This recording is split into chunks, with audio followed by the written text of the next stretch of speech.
시간에 그 출애굽기 12장 6월절에 대한 말씀을 마무리하도록 하겠습니다. 6월절 유자가 넘을 유자고 월이 건너갈 월이라고 했죠. 그래서 넘어서 건너간다. 이게 영어로 패스 오버고 그리고 히브리어는 페사흐라고 해서 지나가다라는 뜻입니다. 패스 하면은 한 걸음인데 파스 하면 한 걸음인데 패스 하면은 반역이라고 했습니다. 그래서 우리 인간이 행하는 것은 하나님, 완전하신 하나님 앞에서는 한 걸음 한 걸음이 반역에 불과할 뿐입니다. 근데 우리의 반역에도 불구하고 하나님께서는 이 유월절을 통해서 이스라엘 백성을 건져주시고 또 이것의 참된 실체인 유월절 어린 양 예수 그리스도를 통해서 하나님의 그 진노가 지나가도록 한 것이 유월절이고 예수 그리스도의 십자가입니다. 그러면은 이 유월절 이스라엘 백성들에게 행한 이 유월절을 통해서 하나님께서 이스라엘 백성을 애굽에서 구원하시게 되고 탈출하게 하시는데 하나님이 행하시는 것은 한 가지만이 아니라 여러 가지 다중적인 목적 가운데 그 일을 행하신 것을 항상 우리는 볼 수 있습니다. 유월절에서도 하나님께서 왜 이와 같은 유월절을 통해서 이스라엘 백성을 구원하셨는가 하는 그 몇 가지를 살펴보도록 하겠습니다. 우선은 이 유월절을 통해서 하나님 첫 번째 하나님께서 이스라엘 조상인 아브라함에게 하신 약속을 성취하기 위해서 이 유월절 10번째 재앙을 행하셨다 하는 것을 알 수가 있습니다. 나중에 한번 찾아보세요. 창세기 15장 16절에 하나님께서 아브라함에게 나타나셔서 그때 한 86세쯤 되었습니다. 86세가 지났죠. 이스라엘이 태어났으니까. 내 후손이 4대 만에 이 땅에 돌아오고 이 땅을 너희 자손들에게 줄 것이고 그리고 너희 자손이 4대 만에 이 땅에 돌아와서 이 땅에 있는 가나안의 7 족속에 대한 심판을 행하는 나의 도구가 될 것이다 하는 예언을 아브라함에게 하셨습니다. 그래서 이것을 횟수로 따져보니까 적어도 670년, 80년 정도 됩니다. 그 전에 그러니까 이스라엘 백성이 애굽에 들어갔을 때가 430년이고 그때가 야곱이 130세였습니다. 그리고 이제 17년 뒤에 이제 죽게 되죠. 근데 야곱이 언제 태어났냐? 이삭이 40대 결혼하고 60세에 야곱이 태어났습니다. 그리고 이삭은 잘 아는 대로 아브라함이 100세에 태어났습니다. 그리고 아브라함이 75세의 부름을 받고 그 100세 이전 그 사이에 이스마엘이 태어나게 되는데 그때가 86세였습니다. 그래서 그 이후에 하나님께서 창세기 15장에서 말씀하셨기 때문에 적어도 675년 정도 이전에 아브라함에게 하신 약속이 성취되는 순간입니다. 여기서 우리는 놀라운 하나님의 전지전능하심을 볼 수 있어야 됩니다. 675년이란 이 횟수를 우리나라에 대입하면 어떻게 되느냐? 고려시대 때에 누군가 어떤 얘기를 했는데 그 고려시대 때 얘기한 것이 오늘날 성취되었다. 사실 말도 안 되는 얘기죠. 이것을 통해서 하나님께서는 역사를 주관하고 계시고 그분의 정하신 뜻대로 우리를 인도하시는데 그분의 전지전능하심이 아니고서는 인간으로서는 불가능한 것을 지금 이루고 있다는 것을 볼 수 있습니다. 이것이 성경에서 계속해서 나오고 있습니다. 하나님은 예언하십니다. 그리고 그 예언이 성취된 것이 역사로 성경에 기록되어 있습니다. 그래서 그분이 역사의 주인이십니다. 그리고 더 좁게 말하면 우리 인생의 주인이 하나님이십니다. 사람이 발걸음을 걷는 자에게 있지 않고 그 걸음을 인도하신 여호와께 있다라고 말씀했습니다. 우리도 우리 인생을 어떻게 이렇게 나름대로 계획을 하고 준비를 하고 또 열심히 달려간다고 달려갔지만 놀랍게도 우리가 우리의 자의적으로 우리의 고집대로 우리의 계획대로 행했지만 놀랍게도 그분의 뜻이 이루어지고 있다는 것은 우리 인간으로서는 도저히 헤아릴 수 없는 신비에 속한 것이고 하나님의 지혜에 속한 것입니다. 자, 첫 번째 이 유월절은 아브라함에게 하신 그 약속, 맹세를 지키기 위한 것이다. 제가 전에 말씀을 드렸습니다. 하나님이 우리 인간과 약속을 하셨다는 것은 무엇을 의미하느냐? 그것은 하나님은 그분의 뜻대로 그분이 원하시는 대로 무엇이든지 행하실 수 있지만 우리 인간 같은 자에게 피조물에게 우리와 약속을 했다는 것은 전지전능하신 하나님이 그 약속에 스스로 자신을 제한시킨 것이다. 하나님께서는 정말 그렇게 하실 이유가 없습니다. 약속할 이유가 어디 있습니까? 그분이 원대로 무엇이든지 다 행하실 수 있습니다. 그런데 우리와 약속을 했다. 그리고 그 약속을 반드시 지키신다. 이것이 은혜입니다. 우리에게는 은혜입니다. 우리에게는 그분이 우리 같은 자들을 위해서 약속을 하셨다. 감당치 못할 은혜입니다. 이것을 우리가 정말 성경을 통해서 늘 생각하고 그분 앞에 겸손하게 무릎 꿇어야 되는 이유입니다. 주님은 어디에나 계십니다. 모든 것을 알고 계십니다. 내 삶의 고비고비마다 구비구비마다 그리고 깊은 내면의 생각들과 그리고 엄밀히 행한 모든 일들과 그리고 내 마음속에 품었던 수많은 생각들과 그리고 내가 무심히 내뱉었던 수많은 무익한 말과 헛된 말과 비방하는 말들조차도 그분 앞에 숨길 수 없고 기록되어 있고 그것으로 인해서 반드시 그분의 불꽃 같은 눈앞에서 드러날 것을 생각한다면 우리는 겸손하게 주님 앞에서 은혜를 구하면서 주님 앞에 설 것을 준비하며 살아야 될 것입니다. 자, 두 번째입니다. 두 번째는 이스라엘 백성들이 애굽 땅에 있으면서 수많은 우상들이 있었습니다. 그들이 신이라고 불렀죠. 그래서 그들을 하나님이 모세를 통해서 바로 왕에게 이스라엘 백성을 놓아줘라. 하나님께 예배 드리기 위해서 그들을 놓아줘라 했을 때 바로 왕은 고집스럽게 그것을 놓아주지 않습니다. 그래서 첫 번째 재앙이 애굽 하수를 피가 되게 하는 것입니다.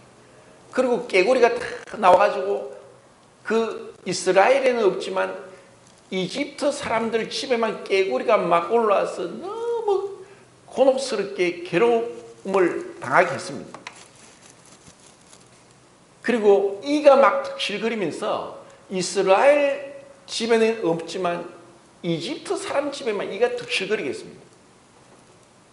그리고 파리가 막 득실거리게 하고 그리고 가축들에게 전염병이 돌게 하고 사람들에게 이 지금 우리 코로나 바이러스가 돌듯이 사람들에게 이 전염병이 돌게 하고 그리고 우박이 막 하늘에서 떨어지는데 이스라엘의 가축과 집은 온전하고 밭은 온전한데 이집트 사람들 밭과 그리고 집과 가축에만 이게 우박이 떨어집니다.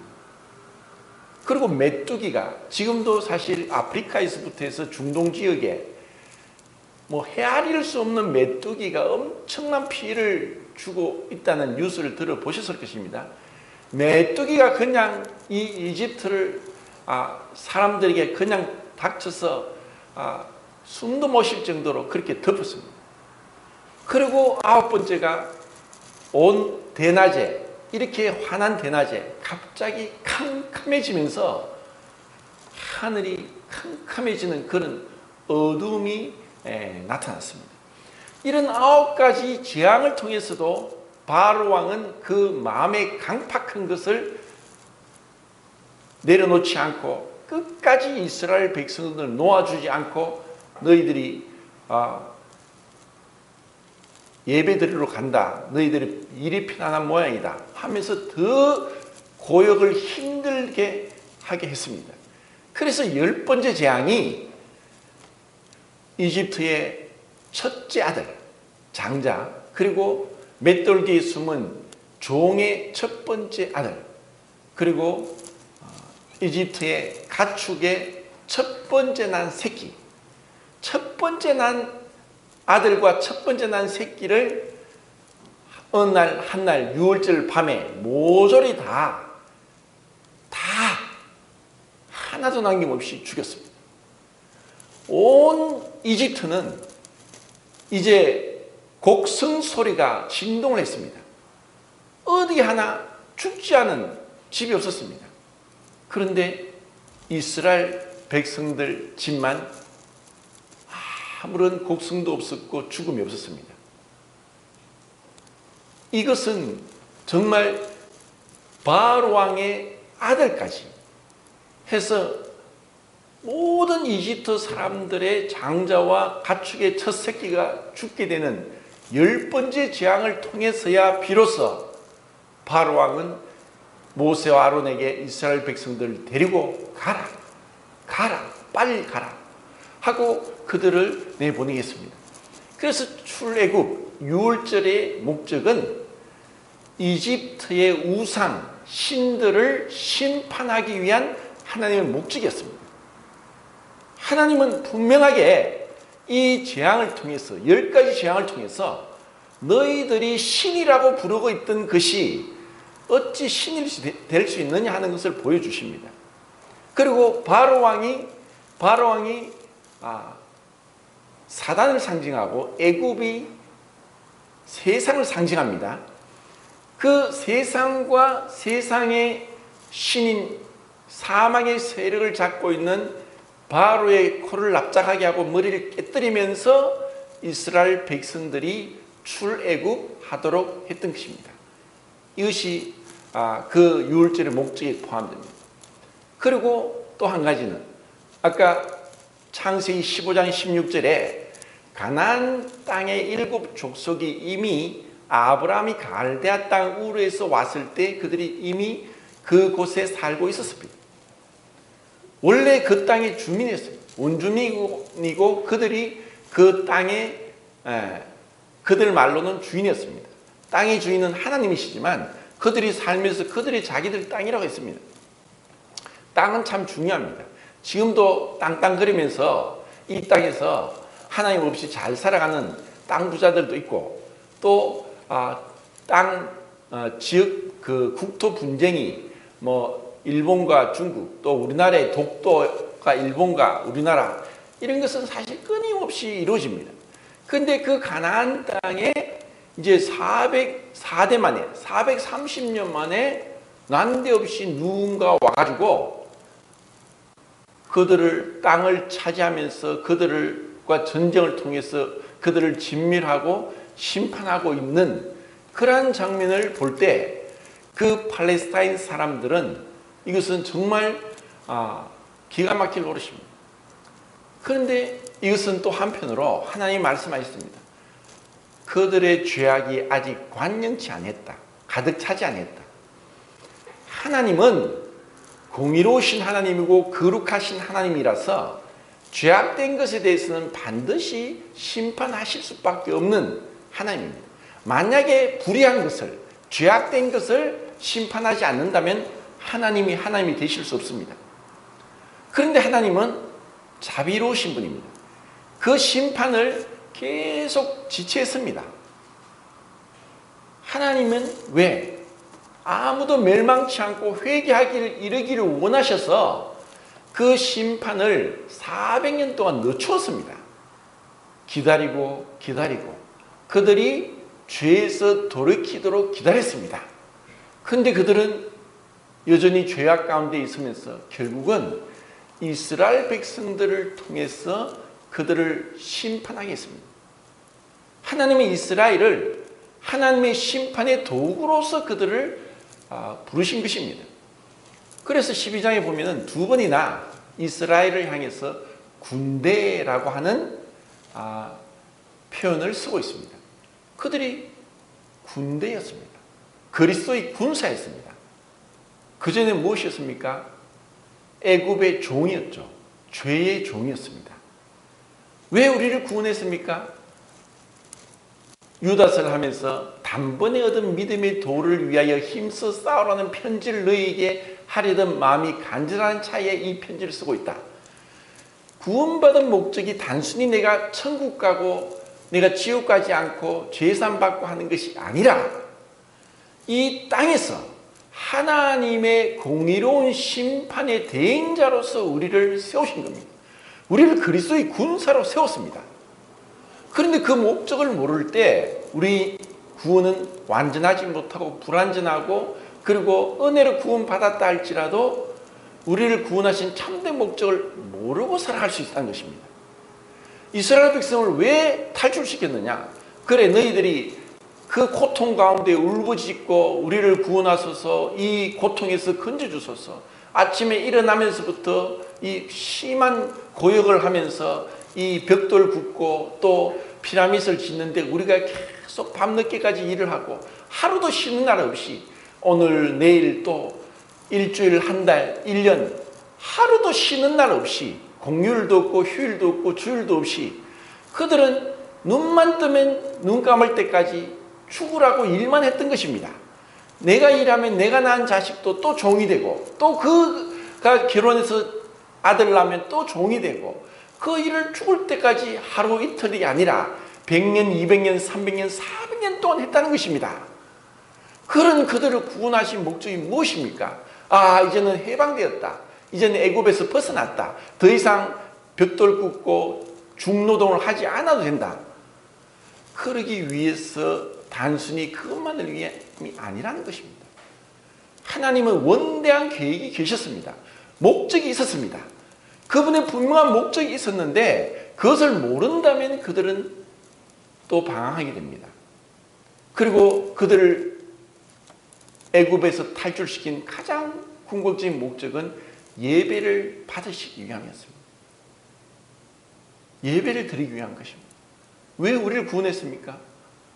우리가 구원을 받고 나서 매주마다 드린 이 예배가 얼마나 소중하고 그 앞에서 우리 마음을 낮추고 우리를 돌아보고 그리고 주님의 그 십자가 희생을 기억하고 그리고 나 같은 죄인 살리신 그 은혜 놀랍다고 주님께 감사 찬송을 드리고 그리고 주님이 다시 우리를 데려오시기 위해서 처술 예배를 가셨고 그리고 주님 오시기를 정결한 신부처럼 주님을 맞이하고자 하는 소망 가운데 이 세상의 죄악과 구별되어서 살아가는 이 예배자의 삶을 살도록 하기 위해서 우리를 구원하셨고 이스라엘 백성을 출애굽시켰다는 것입니다.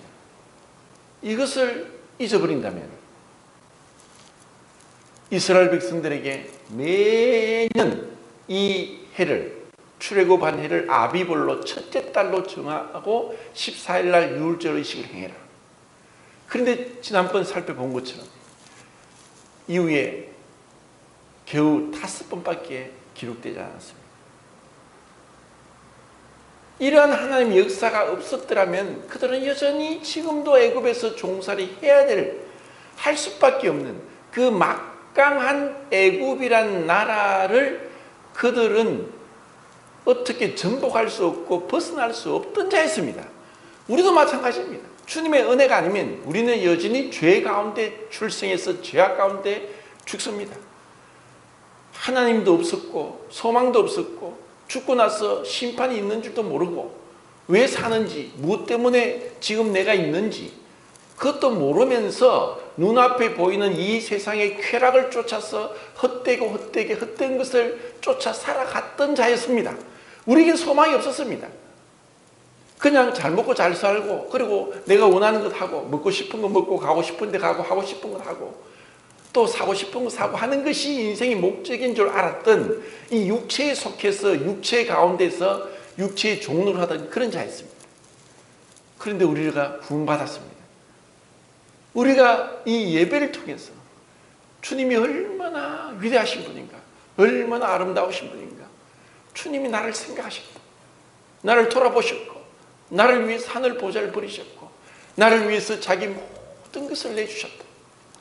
그 주님을 생각할 때 우리에게 눈물이 있어야 되고, 이 벅찬 감동이 있어야 되고, 감사드리지 않으면 안 되는 그 마음의 그 깊은 은혜에 대한 감사가 우리에게 있어야 되는 것이 당연한 것입니다.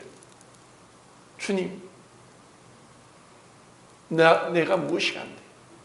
내가 무엇이 안 돼? 이렇게 존귀한 자리에 앉게 하셨습니다. 내가 무엇이 안 돼? 하나님을 아버지라 부르게 하셨습니까? 내가 무엇이 안 돼?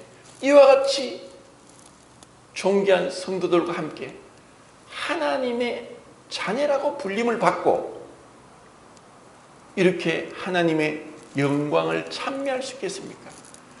그런 우리 마음에 이 예배에 대한 깊은 사모가 있어야 되는 것입니다. 그리고 또 정말 제가 말씀을 드렸죠. 출애굽기 12장에 처음 나타난다는 회중. 자, 오늘 제가 이 5가지 중에서 이 회중에 대해서 좀 자세하게 말씀드리려고 앞에 좀 빨리 지나갔습니다. 야곱이 그의 75명의 가족을 이끌고 430년 전에 애굽에 기근을 피해서 이제 2년 동안 흉년이 들었는데 너무 극심한 흉년이라서 이 자기 아들들을 애굽에 양식이 있다는 소식을 듣고 보냈을 때 그때 양식을 몇 번에 가지고 왔지만 앞으로 5년 더 기근이 남아있다는 것을 모르고 있었고, 그리고 22년 전에 11번째 아들 요셉을 죽은 줄 알았는데 요셉이 총리가 되어 있는 것도 모르고 있었을 때 그 아들을 통해서 내 사랑하는 아들이 죽은 것이 아니라 하나님께서 먼저 보내셨어.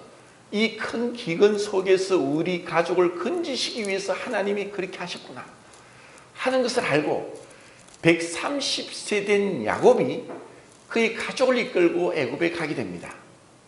그리고 그 가나안 땅에 한 조그만 족장이었던 그 야곱이 그 당시 가장 막강한 나라인 애굽의 바로 왕을 축복하는, 기도를 하는 놀라운 영적인 그런 높은 자리에 올라가 있는 은혜도 허락해 주십니다. 그때는 그 애굽이란 막강 나라에서 야곱은 그냥 조그만 한 시족의 족장일 뿐이었습니다. 75명이 어떻게 그 막강 나라에서 그들이 어떤 영향력을 미칠 수 있겠습니까? 다만 하나님이 요셉을 존귀하게 총리 자리에 앉게 하셔서 그들이 고센 땅에 거하며 대우를 받았습니다. 그런데 요셉도 110세에 죽게 됩니다. 요셉을 알지 못한 다른 왕이 일어나서 이제 다른 민족, 다른 나라에서 이주해 온 나그네요 객이고, 그 게르, 히브리어 게르라고 하는데 이 나그네들을 이제 새 이집트 왕이 핍박하기 시작했습니다. 그리고 점점 핍박을 하는데도 불구하고 이들은 더 번성하게 됩니다. 급기야 이제 여자아이가 나면 살려주고 남자아이가 나면 죽여라. 그냥 애국 하수에 던져 죽여라. 이런 무지막지한 명령을 내리게 됩니다. 그들은 그냥 남자아이가 태어나면 죽어야 되는 그런 비참한 운명에 처하게 됐습니다. 이렇게 그 헤어날 수 없는 환경 가운데서 하나님은 모세를 부르시고 40년 동안 그 왕자로서 모든 학문을 익히게 했지만 또 40년 동안 미디안 광야에서 완전히 촌로가 되어서 애굽에서 배운 걸 다 잃어버린 80세 노인을 부르셔서 하나님은 모세를 통해서 그들을 건져냅니다. 그리고 그때는 이미 20세에서 50세까지 남자, 전쟁할 수 있는 남자가 60만 3,550명이 되었습니다. 이제는 한 민족이 되었고 나라가 되었고 백성이 되었습니다. 그것은 왜 그랬느냐? 하나님의 놀라운 계획이 숨겨져 있었습니다. 하나님은 생육하고 번성하라. 하나님은 독생자 외아들 예수 그리스도가 계셨습니다. 그런데 하나님은 그 독생자 예수 그리스도를 통해서 많은 아들들을 얻기 원하셨습니다. 이것이 이제 이스라엘 백성들이 이루어졌습니다. 그들을 제사장 나라가 되게 하셨습니다. 그들을 이제 건져내시는 겁니다. 그런데 그들이 애굽에서 나올 때 출애굽기 12장 35절 36절에 보면은 그들이 수많은 금은 보화를 가지고 이집트를 나오게 됩니다. 자, 여기서 우리는 의문점이 생깁니다. 아니, 어떻게 이스라엘 백성들이 400년 종살이 하고 있었는데 어떻게 이집트 사람들이 그냥 자기들이 금은 보물을 다 이스라엘 백성들이 줄 수밖에 없는가? 이것은 이미 아브라함에게 약속하신 예언의 성취입니다. 그리고 지금 이집트 사람이 이스라엘 백성들에게 자기들의 금은 보화를 그냥 주면서 빨리빨리 나가라, 제발 빨리 나가라고 통사정하면서 그들은 그것을 받아서 나오게 됐습니다. 왜 그렇습니까? 그것은 바로 죽음 때문입니다. 이집트의 온 장자들이 죽게 되니까 그들에게는 너무나 두려움이 있었습니다. 이스라엘 백성들이 두려움이었습니다. 이들이 이제 좀 있으면 우리를 다 죽일 수 있겠다고 하는 그 이스라엘 백성들 뒤에서 역사하신 하나님은 바라보지 못하고 이스라엘 백성들을 두려워하면서 모든 금은 보화를 주면서 제발 빨리 나가시오, 빨리 나가시오. 그래서 이 유월절은 급하게 신발 신고 허리띠를 띠고 지팡이를 잡고 어린 양의 고기와 썬 나물과 무교병을 가지고 먹으면서 그들이 급하게 애굽을 나오게 되었던 것입니다. 이렇게 하나님은 이스라엘 백성들이 금은 보화를 왜 가지게 했느냐? 왜 가지고 나오겠습니까? 성막을 짓게 하기 위해서입니다. 성막은 하나님을 예배드리는, 제사 드리는 그 성막은 금으로 둘러싸인, 겉에는 해달의 가죽으로 덮어서 거무튀튀하지만 그 안에는 다 금으로 둘러싸여 있는 황금의 집, 하나님이 계시는, 하나님이 그들을 만나시는, 그들을 만나서 죄를 용서하시고 그들께 예배를 받으시는, 영광을 받으시는 그 성막을 짓게 하기 위해서 그렇게 하셨던 것입니다. 하나님 왜 우리에게 재물을 줬습니까? 그것이 당연한 것입니까? 하나님을 섬기기 위해서, 하나님께 드리기 위해서입니다. 제가 전에도 몇 번 말씀드렸지만 내 것을 10분의 1을 드리는 게 헌금이 아니라 전부 다 하나님 건데 그 일부를 하나님께 드리도록 한 것이 헌금이라고 했습니다. 내 인생, 내 육체도 내 것이 아니라 하나님 것입니다. 하나님이 주시지 않은 건 없습니다. 하나님의 것을 하나님께 돌려드리는 것이 예배입니다. 이제 이스라엘 백성들은 이 금은 보화를 가지고 나와서 그 광야에 들어가게 됐습니다.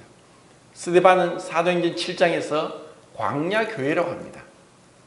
이 광야교회, 그러면 이스라엘 백성들이 이 광야교회에 40년을 있습니다. 40년을 있을 때 출애굽기 12장 38절인가 9절인가 보면은 많은 잡족, 그러니까 그곳에 있던 다른 이방인들과 애굽인들이 이스라엘 백성이 나갈 때 함께 많이 나왔습니다. 그리고 민수기 11장 4절에 보면은 중간 잡족이 무리 가운데 섞여서 탐욕을 품매 그들이 탐욕에 전념되어서 불평과 원망을 하고 있는 그런 모습을 보여줍니다. 자, 이런 유월절을 통해서 하나님은 우리에게 지금 우리의 구원을 받고 구원받은 이후의 삶을 너무나 놀랍게 모형적으로 예표론적으로 그림자로서 우리에게 보여주고 있습니다. 이스라엘 백성들이 당한 것이 지금도 우리에게 이루어지고 있습니다. 왜 하나님이 이스라엘 백성을 광야로 내몰았느냐? 그 광야로 내몬 것은 정말 그들이 참된 실체, 그들의 본 모습, 육신의 악함이 어떠한 것인지 드러나기 위한 곳이 광야입니다. 주님이 우리를 구원하시고 왜 이 땅에 두셨습니까? 왜 천국 빨리 데려가지 않습니까?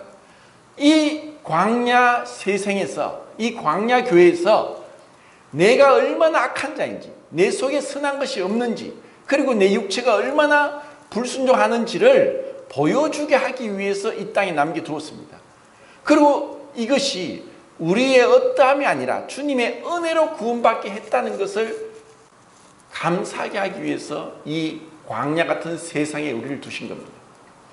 이스라엘 백성이 유월절을 통해서 나온 것은 명확한 우리에게 진리를 가르쳐 줍니다. 그들은 이스라엘 백성이 애굽 백성과 똑같은 사람들입니다. 단지 그들이 차이는 뭐냐? 어디에 있었느냐? 위치적인 문제입니다. 그것은 어린 양의 피를 임방과 좌우설주로 바르고 그 집 안에 있었기 때문에 죽지 않았습니다. 우슬초로 묶어서 그 어린 양의 피를 임방과 좌우설주에 바름으로 그 안에 있음으로 인해서 천사가 장자를 죽일 때 그들은 살아났습니다. 내가 너희를 넘어가리라. 건너가면서 그들은 살아났습니다.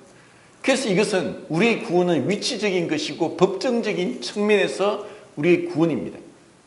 재판장 되신 하나님이 우리를 왜 구원하셨습니까? 내 마음에 예수 그리스도를 믿음으로 그 십자가의 피가 하나님의 진노를 벗어나게 했던 것입니다. 그렇지만 여전히 우리 그 어린 양의 피를 바른 집안에 있는 이스라엘 백성이나 그 어린 양의 피를 바르지 않은 이집트 사람들과 똑같은 죄인들입니다. 이제 그것이 광야에서 드러납니다. 광야에서 그들은 계속해서 원망과 불평과 탐욕을 품고 반역을 하고 죄를 짓습니다. 그런 가운데 하나님이 놀랍게 모압왕 발락이 부올의 아들 발람을 시주해서 저주를 하고 있을 때 하나님이 말씀합니다.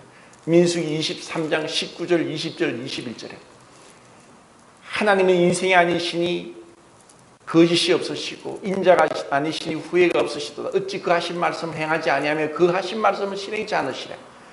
이스라엘 백성은 홀로 거할 것이다. 다른 민족과 함께 있지 않고 홀로 거할 것이다. 그리고 24장 5절에 그 앞에 23장에서 하나님은 야곱의 허물을 보지 아니하신다.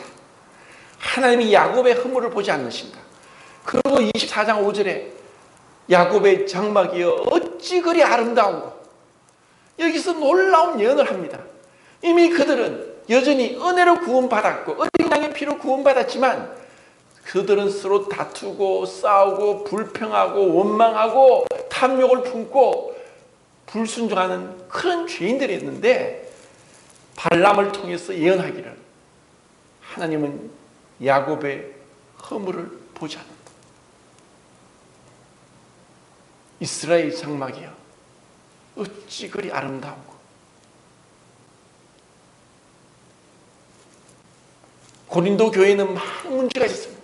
그런데 고린도전서 1장에 하나님의 사랑을 입은 자, 하나님의 사랑을 입은 자, 하나님을 사랑을 입고 그리스도 예수 안에서 거룩하여진 성도들에게 편지를 쓰고 있다고 했습니다. 주님이 우리를 어떻게 보시느냐?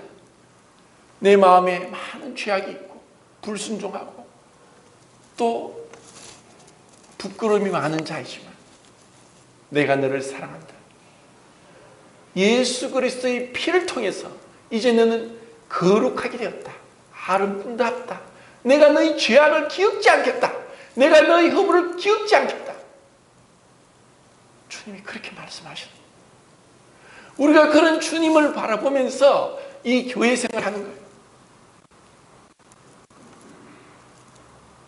주님이 우리를 보듯이 형제 자매들을 보게 하신 겁니다.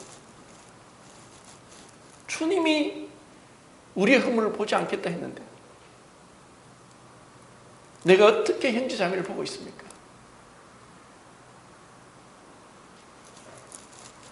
죄는 미워하되 죄는 긍휼히 여기라. 우리는 다 죄가 있고 허물이 있고 실수하고 넘어지고 그리고 많은 허물과 문제가 있습니다. 우리가 그들의 허물을 보고 있습니까? 주님이 은혜로 구원하시고 죄사함 받고 의롭다 하시고 거룩하여진 성도를 바라보고 있습니까? 주님이 우리에게 이 교회 생활을 통해서 교회의 머리는 주님이십니다.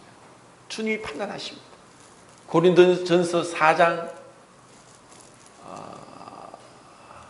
6절인가 7절에 그러므로 주께서 오시기 전에 아무것도 판단하지 말라. 주님께서 오셔서 그 어둠에 속한 것을 드러내실 것이고 그때 각 사람에게 칭찬이 있을 것이다. 우리가 보는 것은 불완전합니다. 우리는 한 부분을 봅니다. 우리는 죽을 때까지 잘못된 지식을 가지고 있다가 죽을 수 있고 우리는 죽을 때까지 한 부분만 알고 전체를 모르고 살다가 죽을 수 있고 우리는 죽을 때까지 잘못된 지식을 가지고 진리인 줄 알고 있다가 죽을 수 있는 게 불완전한 우리의 모습입니다. 그래서 우리에게 주님의 마음으로 성도는 믿음의 대상이 아니라 사랑의 대상입니다. 그것을 볼 수 있길 바랍니다. 자, 고린도전서 5장을 보겠습니다.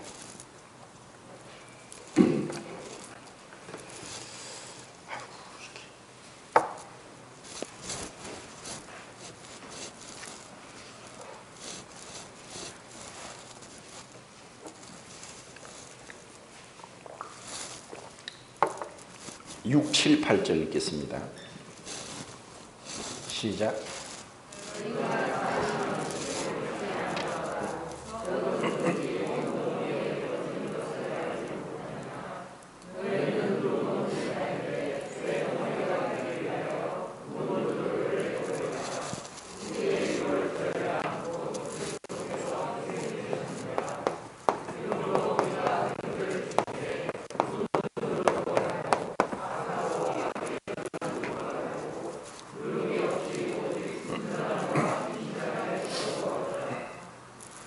자, 6월절 다음에 오는 1월 15일부터 21일까지가 무교절입니다.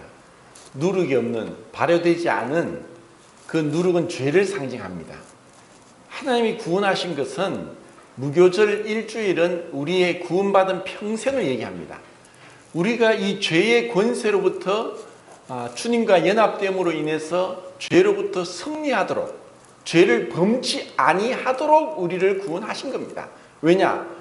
왜 하나님의 그 유월절 심판이 무엇이었습니까? 사망이었습니다. 사망은 무엇 때문에 왔습니까? 죄 때문에 왔습니다. 죄의 삭은 사망이요. 그래서 이 죄로부터 우리를 건져내시기 구원하셨는데 이 죄에 대해서 민감하지 못하고 죄에 대해서 올바른 개념을 갖지 못하면 그 구원이 불완전합니다. 유월절 이후에 바로 무교절이 있습니다. 그리고 무교절 그 다음날 16일이 초실절이고 그것은 부활을 상징합니다. 그리고 이때 이 순전하고 누룩 없는 떡을 우리가 사모해야 됩니다. 순전이란 말은 천진난만한 어린아이들을 나타내는데 어린아이들의 어떤 모습을 얘기하느냐? 그들은 좋지 않은 기억을 잊어버리고 안 좋은 기억을 담아두지 않습니다. 우리에게는 이런 순전함이 필요합니다. 왜냐? 끊임없는 십자가로서 이 죄에 대해서 처리를 하니까 회개를 통해서 우리의 목욕을 했지만 발을 씻음으로 인해서 순전함으로 내 자신을 보고 주님을 보는 겁니다. 주님은 야곱의 허물을 보지 않고 이스라엘의 장막이 어찌 그리 아름다운고 하신 것처럼 내가 주님 안에서 이제 온전케 된 모습으로 주님 앞에 서 있다. 성도들도 비록 지금 허물이 있어 보이지만 주님이 사랑하시고 허물을 보지 않는다고 하신 것처럼 성도들에게 대한 좋지 않은 기억과 허물과 죄들을 잊어버리는 것이 순전함입니다. 어린아이처럼 잊어버리는 거예요. 자꾸 옛날을 떠올려가 기억하고 말하고 하는 것보다 더 악한 것은 없습니다. 주님이 거룩하다고 하시는데, 주님이 어렵다고 하시는데 내가 뭔데, 내가 심판자, 재판장 자리에 또 올라갑니다. 선악의 가시를 먹고 내가 선과 악을 주장합니다. 우리는 율법의 준행자이지 율법의 심판자가 아닙니다. 그런데 왜 자꾸 올라갑니까? 순전함으로 잊어버리십시오. 진실함은 거짓이 없는 것입니다. 그것이 사랑이죠. 사랑에는 거짓이 없나니. 결국 사랑한다는 것은, 사랑은 허다한 허물을 덮어주는 것이 사랑입니다. 왜 우리를 교회에 두셨느냐? 어떤 교회를 가보더라도 허물이 없는 사람이 없습니다. 다 허물이 있습니다. 그리고 드러날수록 허물이 더 많이 드러납니다. 가만히 있으면 괜찮을 것 같습니다. 그래서 제가 앞에서 얘기를 많이 하다 보니까 허물이 많이 드러납니다. 근데 제가 이때까지 온 것은 제가 허물이 없어서가 아니라 성도들이 사랑으로 저희 허물을 덮어주었기 때문에 여기까지 온 것입니다. 이것이 은혜입니다. 우리가 주님 나라 가기까지 이렇게 사랑으로 허물을 덮어주고 진실함으로 그리고 순전함으로 우리의 유월절 어린 양 그리스도를 통해서 사망에서 벗어나고 죄에서 벗어나고, 그리고 우리는 주님 앞에 정결하게 살아가는 이 모습을 위해서 우리를 구원하신 겁니다. 그리고 정말 중요한 것이 있습니다. 10장 17절입니다.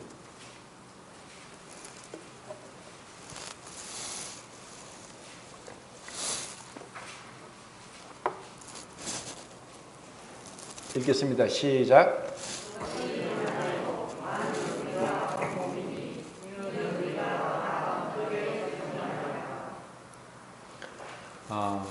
자, 우리가 예배 시간에 떡을 뗐습니다.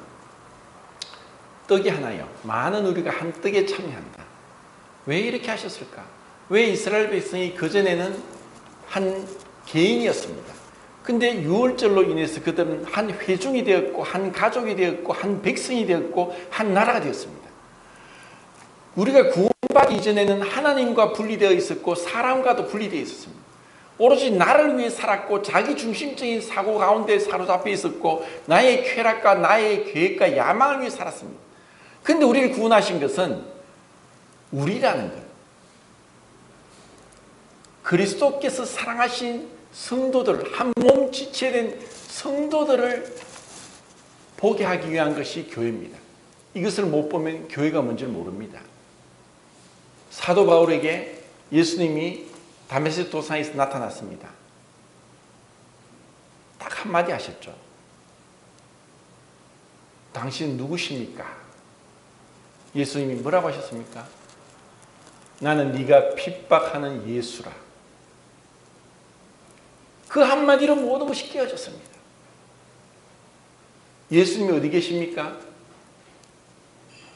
옆에 계시네요. 알았습니까? 주님의 몸된 지체들이 있는 거예요. 성도는 존귀합니다. 주님의 몸입니다. 우리 몸에 중요하지 않은 몸이 있습니까? 제가 전에도 말씀드렸습니다. 가장 부조리한 조합이 우리 몸에 있는데 뭔지 압니까?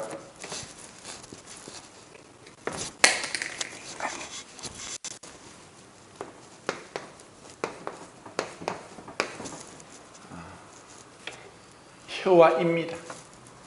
우리 몸에 가장 부드러운 게 혀입니다. 혀가 얼마나 부드럽습니까? 그런데 우리 몸에 가장 딱딱한 게 이죠. 제가 음식을 좀 빨리 먹다 보니까, 너무 막식때 먹다 보니까 혀를 잘 깨뭅니다. 그래서 피가 나요. 야, 참 혀로서는 답답합니다.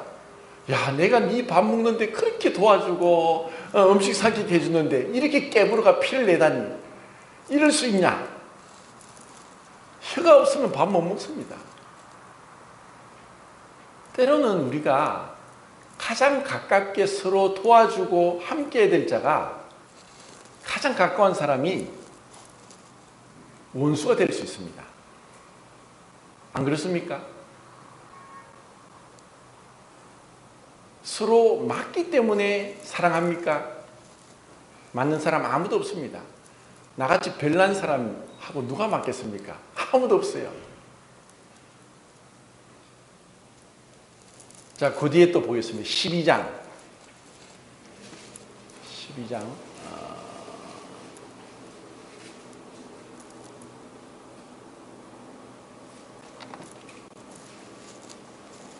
17절부터 22절까지 한번 읽어보겠습니다. 시작.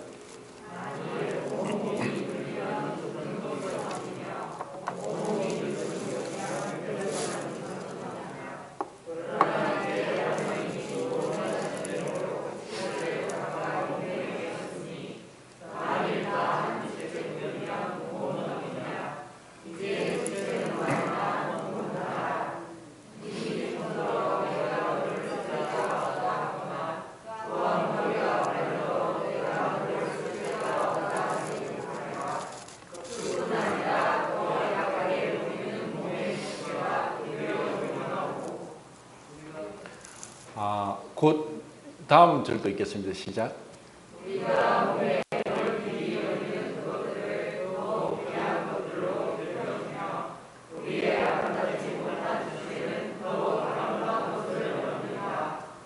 그 다음 절.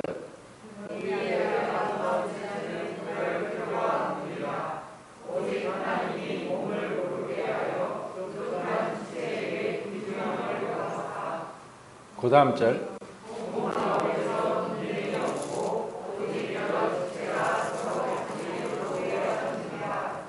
그 다음 절.